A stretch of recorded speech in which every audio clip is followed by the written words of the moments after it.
dunia bertemu dengan Allah Subhanahu Wa Taala. Silakan. Pokok pangkalnya yang kita nampak lihat ialah secara umumnya umat Islam kita ni hilang jati diri agama. Kenapa kita hilang jati diri agama? Bukan hanya banyak faktornya. Walaupun tadi kita sebut di antaranya yang bertanggungjawab untuk mengembalikan jati diri agama ni keluarga. Ya, ibu bapa, mendidik anak-anak dan sebagainya. Tetapi yang lebih besar lagi, yang menghilangkan jati agama kepada rakyat ni ialah corak dan cara hidup pemimpin yang tidak mengarahkan kita, membawa kita kepada jati diri. Apabila kita hanya menitikberatkan soal-soal material, itu saja yang disogok, itu saja yang dicakapkan kepada rakyat, maka rakyat pun akan terdorong ke arah mencari kekayaan material semata-mata dan mengasingkan agama. Apabila kita hanya sogokkan kepada rakyat soal hiburan semata-mata, 24 jam hiburan, maka rakyat juga akan terikut kepada hiburan itu. Sebab itu Rasulullah SAW bersabda, "An-nas ala din mulukihim." Manusia, rakyat biasanya terikut dengan cara pemerintahan dan cara tingkah laku pemimpin mereka. Sebab itu saya teringat dalam satu wawancara yang disiarkan dalam surat khabar, wawancara antara wartawan kita di sini dengan duta sebuah negeri yang bernama Finland. Negara Finland ni yang sebuah negara, dutanya duta di Kuala Lumpur di Malaysia, ya, diterkenal sebuah negara yang bersih risuah 100% serta. Nerika piak, tuan-tuan, tak ada risuah.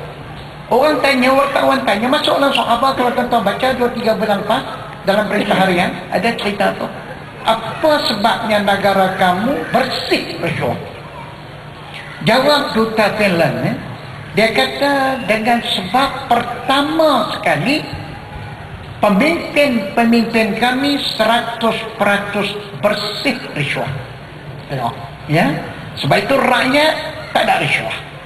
Yang kedua, kami daripada dulu lagi dilatih supaya hidup sederhana. Jadi bila sederhana, tak adalah datang sifat tamak, haloba, hak aku, hakmu pun hak aku juga. Jadi inilah yang menyebabkan kita didekang kabut, tuan-tuan. Sebab itulah di antara yang paling penting yang disebut di saat awal tadi tentang tanggungjawab pemimpin ni ialah yang pertama, hifzuddin. Ya, kalau kita baca dalam kitab-kitab yang berbicarakan soal siasah syariah, politik Islam ni, tanggungjawab pemimpin yang paling pertama, nombor satu sekali, hifzuddin, menjaga agama. Jati diri agama tu daripada itu.